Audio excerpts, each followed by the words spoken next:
Hey guys, Bastion YGO here, coming at you with yet another deck profile. This time is going to be the Exodia deck.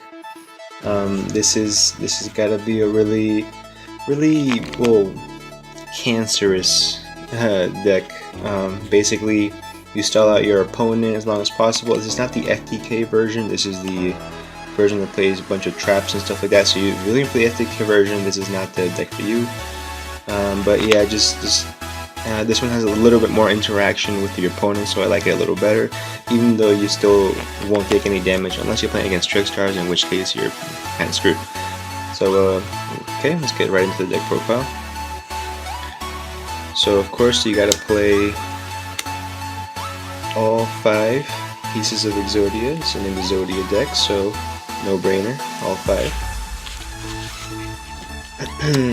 Next, you're gonna play triple Legendary Exodia Incarnate. And I believe this came from the Legendary decks, and is basically you get to special summon it by attributing any of the 5 pieces, and it gains 1,000 attack per piece in the graveyard, and at the end of each one of your turns, you get to add a piece from the graveyard to your hand. Also, it's unaffected by any other card effects. So this is just really good to like sit on.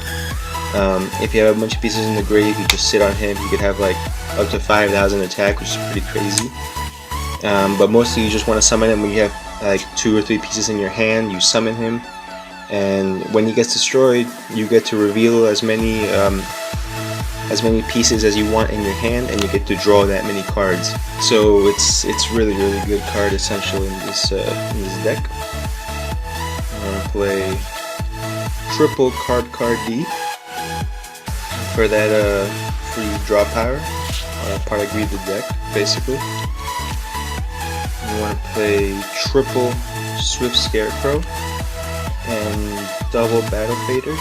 This is basically just stops your opponent from attacking. There's really not much more to it. Everything in this deck is pretty self-explanatory. Then I play the One Lonely Marshmallow, just because I really like Marshmallow, and it's a really good stall card.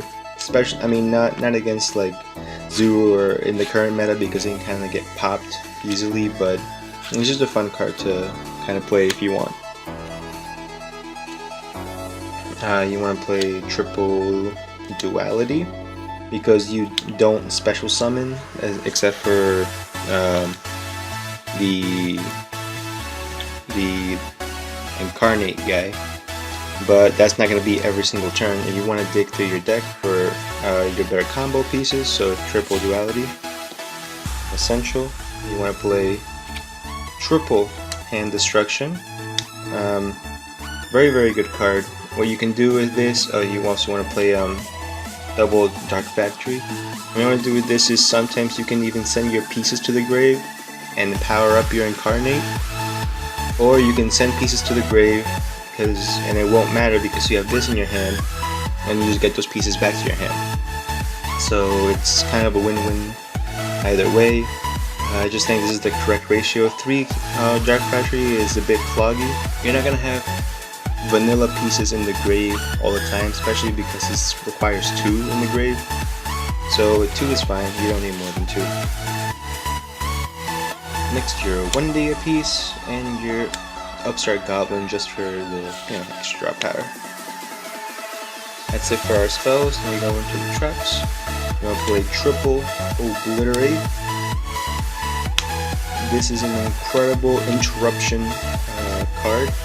Basically, you can only activate 1 Obliterate effect per turn, but what you can do is bounce back 1 monster on the field back to the hand, and then you can send 1 Forbidden One piece, a Forbidden One card from your deck to the grave. So that helps you get your pieces in the grave. You can bring them back with Dark Factory, with the Incarnate, and the other effect of this, if this is destroyed, no, you can target 1 Forbidden One or Exodia card in your graveyard and add it to your hand. Yeah, so I had it right. You can only activate once per turn, so if you do bounce back, you can't add it to your hand, but sometimes it's worth it. Obliterate, very good card. Next, you want to play triple Reckless Greed, draw power, of course. This deck is pretty much all draw power installed. Triple Threatening Roar, triple Wabaku, and the last card is we play one Spiritual Sorcerer Revealing Light. These are all self-explanatory except this one. You can, once per attack, you can pay 1,000 life points to negate the attack, and if this card is ever in the graveyard, you can banish it, and for this turn, your opponent's monsters can't attack you directly. So, so it's like having like having 7 Wabakus or something like that. It's really, really crazy. So yeah, that just about does it. Hope you guys enjoyed. This is not something I would necessarily take to any regional tournaments, maybe a locals, just to get a few cheap wins. Unless people are playing Zoo, in which case I don't know how good your luck's gonna be. But yeah, hope you guys enjoyed this Exodia deck profile, and I'll see you guys in the next one. Later.